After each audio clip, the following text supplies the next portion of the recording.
السلام علیکم ورحمۃ اللہ وبرکاتہ۔ اعوذ باللہ السمیع العلیم من الشیطان الرجیم من ہمزہ ونفخہ ونفثہ۔ بسم اللہ الرحمن الرحیم۔ فنظر نظرة في النجوم فقال انی سقیم فتولوا عنہ مدبرین۔ فراغ إلى آلهتهم فقال ألا تأكلون ما لكم لا تنطقون فراغ عليهم ضربا باليمين فأقبلوا إليه يزفون قال أتعبدون ما تنحتون والله خلقكم وما تعملون قالوا ابنوا له بنيانا فألقوه في الجحيم فأرادوا به كيدا فجعلناهم الأسفلين۔ محترم سامعین کرام، سورۃ الصافات سورہ نمبر 37 اور اسی سورت سے آیت نمبر 88 سے لے کر کے آیت نمبر 98 تک، یعنی آیت نمبر 88 سے آیت نمبر 98 تک ابھی آپ کے سامنے تلاوت کی گئی۔ سامعین کرام، سیدنا ابراہیم علیہ السلام کا ذکر خیر اس سورت کریمہ میں آپ کے سامنے اللہ تبارک و تعالیٰ کے آیات کی روشنی میں پیش کیا جا رہا ہے۔ اس سے پہلے چند آیات سیدنا ابراہیم علیہ السلام کے بارے میں آپ کے سامنے تلاوت کی گئی، اس کا ترجمہ کیا گیا، اس کی تفسیر پیش کی گئی، اور یہ بتلایا گیا کہ ابراہیم علیہ السلام بالکل اسی منہج، اسی عقیدے پر تھے جس عقیدے پر تمام انبیاء علیہم السلام کو اللہ تبارک و تعالیٰ نے مبعوث فرمایا۔ توحید کے حاملین میں سب سے بڑا مقام سیدنا ابراہیم علیہ السلام کا ہے، اور اللہ تبارک و تعالیٰ نے پچھلی آیتوں میں فرمایا کہ ابراہیم علیہ السلام نے اپنے والد اور اپنے قوم کے لوگوں سے سوال کیا کہ آپ لوگ اللہ کو چھوڑ کر بتوں کی عبادت کیوں کرتے ہیں؟ کیا آپ لوگوں کو اپنا بناوٹی معبود چاہیے جو آپ اپنے ہاتھوں سے بناتے ہیں؟ اللہ تبارک و تعالیٰ کے بارے میں آپ کا کیا خیال ہے؟ یہ ساری باتیں بڑے ہی مختصر انداز میں اللہ تبارک و تعالیٰ نے سورۃ کریمہ میں بیان فرمائی، جبکہ دوسری جگہوں پر تفصیل سے اس بات کی وضاحت ہے کہ ابراہیم علیہ السلام نے جب اپنے والد سے پوچھا کہ بھائی آپ ایسے معبود کی عبادت کیوں کرتے ہیں جو نہ کچھ نفع پہنچا سکتا ہے، نہ کچھ نقصان پہنچا سکتا ہے، جو نہ آپ کی باتوں کو سن سکتا ہے؟ اگر آپ اللہ تبارک و تعالیٰ کو چھوڑ کر ان بتوں کی عبادت کریں گے تو شیطان کے ساتھی ہو جائیں گے، اللہ کا عذاب آپ کے اوپر آئے گا۔ تو ان کے والد بگڑ گئے، اور اس کے بعد ابراہیم علیہ السلام کو کہا کہ اگر تم باز نہیں آؤ گے تو پتھر سے مار کر کے سنسار کر دیں گے، اور اگر تم اپنی سلامتی چاہتے ہو تو میری نظروں سے دور ہو جاؤ، میرے گھر کو چھوڑ دو۔ سامعین کرام، جب ابراہیم علیہ السلام نے بالکل اسی طرح کا سوال اپنی قوم کے لوگوں سے کیا تو قوم کے لوگ خاموش ہو گئے۔ قوم کے لوگوں نے کوئی جواب، حالانکہ پہلے جواب دیا، لیکن جب دلیلوں کی روشنی میں بات کیا تو قوم کے لوگوں کو کوئی جواب نہیں بن پڑا۔ کہا کہ تم ہمارے معبودوں سے دشمنی کر رہے ہو۔ تو ابراہیم علیہ السلام نے اسی وقت کچھ سوچ لیا تھا اور اپنی زبان سے بھی کچھ بات کہی تھی کہ تمہارے بتوں کے ساتھ میں کچھ نہ کچھ کروں گا ضرور۔ اللہ تبارک و تعالیٰ نے یہاں پر بیان فرمایا ہے کہ فما ظنکم، اللہ نے فرمایا فنظر نظرۃ فی النجوم، ابراہیم علیہ السلام نے اپنی نگاہ ستاروں میں ڈالی، ابراہیم علیہ السلام نے اپنی نگاہ ستاروں میں ڈالی، فقال انی سقیم، اور کہا کہ میں بیمار ہوں، فتولوا عنہ مدبرین، چنانچہ جو ان کے گھر کے لوگ تھے یا ان کے قوم کے لوگ تھے وہ ان کو چھوڑ کر کے چلے گئے۔ یہ اصل میں ایک خاص واقعہ ہے کہ ابراہیم علیہ السلام کے زمانے میں ان کے قوم کے لوگ ایک خاص موقع سے ایک جشن مناتے تھے، عید کا دن مناتے تھے۔ بعض اہل علم نے، مفسرین نے کہا ہے کہ سورج جب برج حمل میں داخل ہو جاتا تھا تو وہ لوگ نوروز کا جشن مناتے تھے۔ اس جشن کے لیے وہ لوگ بڑی تیاری کرتے تھے۔ جب اس جشن کا دن آیا تو ان لوگوں نے بڑی تیاریاں شروع کر دی، خوب پکوان پکائے، اس میں سے کچھ کھایا اور کچھ پکوان جا کر کے اپنے مندروں کے اندر جو ان کے بت ہیں ان کے بتوں کے سامنے ڈال دیا، چڑھاوے کے طور پر، چڑھاوا چڑھاتے نا، چڑھاوے کے طور پر جا کر کے ڈال دیا۔ ابھی صبح صادق کا وقت ہوا، نور کا ترکہ جب نکلتا ہے، ستارہ چمکتا ہوا، جب صبح صادق کا وقت ہوتا ہے اس وقت وہ لوگ نکلنا شروع کیے، دور دراز میدان میں جا کر کے وہ لوگ عید کا جشن منائیں گے، وہ لوگ نکلنا شروع کیے۔ جب نکلنا شروع کیے تو ابراہیم علیہ السلام کے پاس آیا اور کہا کہ تم بھی چلو ہمارے ساتھ۔ تو اس وقت ابراہیم علیہ السلام چونکہ جانا نہیں چاہتے تھے، اچانک ان کے دماغ میں بات آئی تو انہوں نے ستاروں کی طرف دیکھا، کیونکہ وہ لوگ ستارہ پرست تھے، ستاروں سے وہ لوگ پھل نکالتے تھے، ذائچہ تیار کرتے تھے، آگے کیا ہونے والا یہ طے بھی کرتے تھے۔ تو ابراہیم علیہ السلام نے ستاروں میں نظر ڈالی اور ستاروں میں نظر ڈالنے کے بعد کہا انی سقیم، میں آج بیمار ہونے والا ہوں۔ میں بیمار ہو جاؤں گا لہذا میں نہیں جاؤں گا، میں بیمار ہوں میں نہیں جاؤں گا۔ جب قوم کے لوگوں نے یا گھر کے لوگوں نے یہ بات سنی ابراہیم علیہ السلام کی تو وہ لوگ مطمئن ہو گئے اور وہ لوگ نکل گئے میلے کی طرف، عید کا جشن منانے کے لیے نکل گئے وہ لوگ۔ اللہ تبارک و تعالیٰ نے آگے بیان فرمایا ہے فراغ الی آلہتہم فقال الا تأکلون ما لکم لا تنطقون فراغ علیہم ضربا بالیمین۔ تو ابراہیم علیہ السلام جب دیکھا کہ وہ سارے کے سارے لوگ چلے گئے، جب ان کو اطمینان ہو گیا کہ اب علاقے کے اندر محلے کے اندر کوئی آدمی نہیں ہے، سارے کے سارے نکل کر کے میدان میں عید کا نوروز کا جشن منانے چلے گئے ہیں، تو ابراہیم علیہ السلام خاموشی سے اٹھے اور جا کر کے ایک مندر کا دروازہ کھولا، بڑے مندر کا دروازہ کھولا، اس کے اندر گھس گئے۔ گھسنے کے بعد وہاں جب پہنچے اللہ نے فرمایا فراغ الی آلہتہم فقال الا تأکلون ما لکم لا تنطقون فراغ علیہم ضربا بالیمین۔ تو ابراہیم علیہ السلام چپکے سے اٹھے، ان کے معبودوں کی طرف جا گھسے اور معبودوں سے کہنے لگے کہ تم کھاتے کیوں نہیں، تمہیں کیا ہو گیا، تم بولتے کیوں نہیں، اور پھر ان کے اوپر پل پڑے، کلاڑا اٹھایا اور پورے بتوں کے اوپر وار کرنا شروع کر دیا، ان کو مار لگانا شروع کر دیا۔ مفسرین نے یہاں پر لکھا ہے کہ سیدنا ابراہیم علیہ السلام خاموشی سے اٹھے، سب سے بڑے مندر کا دروازہ کھولا، اندر گئے تو وہاں پر چڑھا ہوا تھا، پورا کھانا رکھا ہوا تھا۔ تو ابراہیم علیہ السلام نے بتوں سے کہا کہ بھائی تمہارے سامنے یہ چڑھاوے کا کھانا رکھا ہوا ہے، یہ پکوان رکھا ہوا ہے، کھاتے کیوں نہیں ہو؟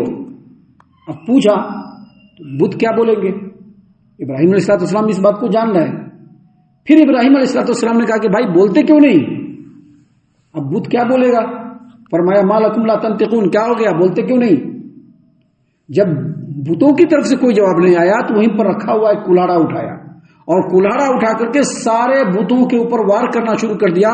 کسی کا دھڑ الگ ہو رہا ہے، کسی کا سر الگ ہو رہا ہے، کسی کا ہاتھ الگ ہو رہا ہے، سارے بتوں کو توڑ پھوڑ دیا اور ان تمام بتوں میں جو بڑا بت تھا اس بت کو چھوڑ دیا اور کلاڑا جا کر کے اسی کے گردن پر اسی کے ہاتھ میں لٹکا دیا۔ سامعین کرام یہ معاملہ ہو گیا۔ ابراہیم علیہ السلام خاموشی سے اٹھے، یہاں پر بڑی مختصر انداز میں بیان کیا گیا ہے۔ ابراہیم علیہ السلام خاموشی سے دروازہ کھولا، مندر سے باہر نکل گئے، بند کر دیا۔ یہ ساری چیزیں کیوں کر رہے ابراہیم علیہ السلام؟ تاکہ لوگوں کو پتہ چلے کہ یہ جو بت ہیں یہ کچھ نہیں کر سکتے، یہ بے جان ہے، اس کو تو بنانے والے یہ لوگ خود ہیں، یہ کیا کسی کا کچھ بنائیں گے یا کیا کسی کا کچھ بگاڑیں گے؟ بس یہ چیز ثابت کرنا تھا ابراہیم علیہ السلام کو، باقی کچھ بھی ثابت نہیں کرنا تھا۔ خاموشی سے نکل گئے، پھر جا کر کے اپنے گھر میں اپنے کمرے میں اپنے بستر پر سو گئے۔ جب وقت ہو گیا اور قوم کے سارے لوگ میدان سے اپنے میلے سے جشن منا کر کے جب لوٹے تو سب سے پہلے لوٹنے کے بعد مندر میں ہی گئے وہ لوگ، کیونکہ مندر میں جانا ہے، ایک بار متھا ٹیکنا ہے یا کچھ کرنا ہے، جا کر کے پھر واپس آنا ہے۔ جیسے مندر کے اندر گئے دیکھا کہ وہاں کی دنیا بدلی ہوئی ہے، سارے کے سارے بت ٹوٹے پھوٹے پڑے ہوئے ایک طرف اور بڑے بت کے ہاتھ میں کلہڑا رکھا ہوا ہے۔ اللہ نے فرمایا فَأَقْبَلُوا إِلَيْهِ يَزِفُّونَ قَالَ أَتَعْبُدُونَ مَا تَنْحِتُونَ وَاللَّهُ خَلَقَكُمْ وَمَا تَعْمَلُونَ۔ جب ان لوگوں نے یہ حالت دیکھی تو دوڑے ہوئے ابراہیم علیہ السلام کے پاس آئے، کے پاس آئے اور انہوں نے کہا، یعنی ابراہیم علیہ السلام نے کہا کیا تم ایسی چیزوں کو پوچھتے ہو جنہیں تم خود تراشتے ہو؟ واللہ خلقکم وما تعملون، حالانکہ اللہ ہی نے تمہیں بھی پیدا کیا اور ان چیزوں کو جن کو تم بنا رہے ہو ان کو بھی پیدا کرنے والا کون ہے؟ اللہ تبارک و تعالی ہے۔ سامعین کرام یہاں پر بہت مختصر انداز میں بیان کیا گیا ہے، لیکن دوسری جگہوں پر یہی واقعہ جو اللہ تبارک و تعالی نے تفصیل سے بیان فرمایا ہے، وہاں پر جب قوم کے لوگ اس مندر کے اندر پہنچے اور دیکھا کہ ان کے سارے بت ٹوٹے پھوٹے پڑے ہوئے ہیں تو کہا کہ کس نے کیا، کس نے ہمارے معبودوں کے ساتھ اتنی بے حرمتی، اتنی توہین آمیز حرکت کی ہے؟ تو بازو کا ایک آدمی نے کہا کہ میں نے ایک نوجوان لڑکے کو سنا تھا کچھ کہتے ہوئے کہ تمہارے معبودوں کے ساتھ میں کچھ نہ کچھ کروں گا، اور اس کو ابراہیم کہا جاتا ہے۔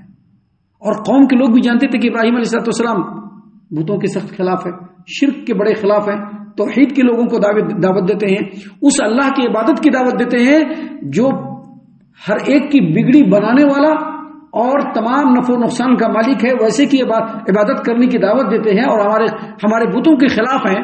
تو سارے کے سارے وہاں سے دوڑے اور ابراہیم علیہ السلام کے پاس آئے۔ ابراہیم علیہ السلام کے پاس آنے کے بعد کہا کہ ابراہیم تم نے ایسا کیا ہے؟ تو یہاں پر نہیں ہے ذکر، لیکن دوسری جگہ پر ابراہیم علیہ السلام نے کہا کہ بھائی تم لوگ جو مجھ کو اتنا بلیم کر رہے ہو، مجھ کو جو الزام دے رہے ہو، اس سے اچھا جا کر کے حالت دیکھو تمہارے مندر کی، تمہارے بتوں کی حالت دیکھو. سارے بتوں کو تو توڑ دیا گیا ہے، لیکن جو ایک بڑا بت ہے جو سارے بتوں کا سردار ہے وہ تو ایسے ہی کھڑا ہوا ہے اور اس کے ہاتھ میں کلہڑا بھی ہے. اب جا کے پوچھو اسی نے توڑا ہوگا، سب سے بڑا بت ہے، کچھ کہا ہوگا، چھوٹے بتوں نے نہیں مانا ہوگا تو سب کو توڑ دیا ہوگا. دوسری جگہ پر بڑی تفصیل کے ساتھ یہ واقعہ اللہ تبارک و تعالیٰ نے بیان فرمایا سورۃ الانبیاء کے اندر کہ جا کر کے اپنے بڑے بت سے پوچھو.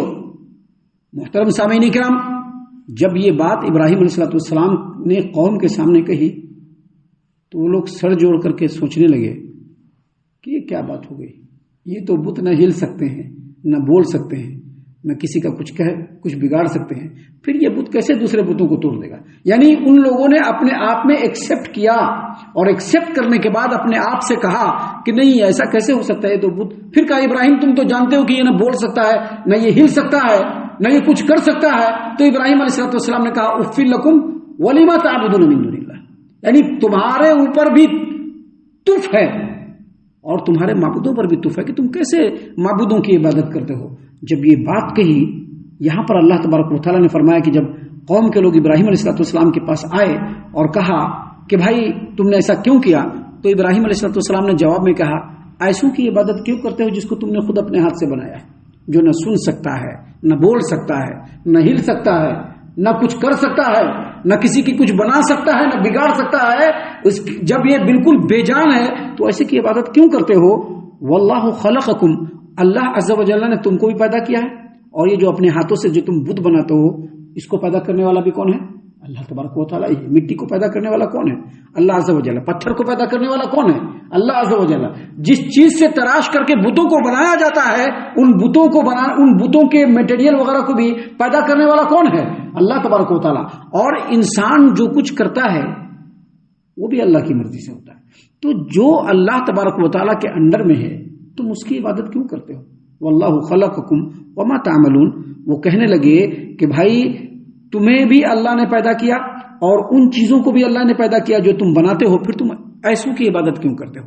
جب ابراہیم علیہ السلام نے دلائل کی روشنی میں ان لوگوں کی کمپلیٹ تردید فرما دی تو ہونا یہ چاہیے تھا کہ جب سمجھ میں بات آ گئی تو مان لینا چاہیے تھا، لیکن ایسا ہوتا نہیں ہے.